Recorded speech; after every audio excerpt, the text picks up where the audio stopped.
बीड जिल्ह्यात संतोष देशमुखांची हत्या निर्घृणपणे केली, त्याची महाराष्ट्रात नव्हे तर देशभरात चर्चा झाली आणि अजूनही त्या खुणा, त्या मारहाण, ती क्रूरता लोकांच्या अजूनही लक्षात आहे. आणि त्याच बीड जिल्ह्यामध्ये परळीमध्ये दिवटे नावाच्या एका मुलाला मारण्याचा प्रयत्न केला, त्याला गंभीर मारहाण करण्यात आली, क्रूरता गाठण्यात आली.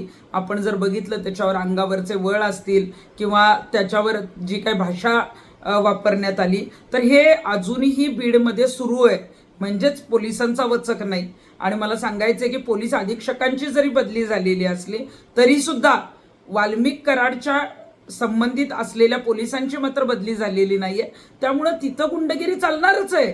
ही जी काय दादागिरी आहे ही चालणारच आहे. त्यामुळे मला वाटतंय की आता पोलीस अधीक्षकांनी जी आहे ती पोलीसगिरी सुरू करावी.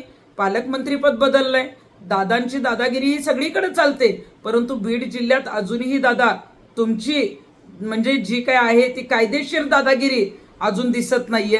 आपण तातडीनं या आरोपींवर कडक शासन करणं गरजेचं आहे.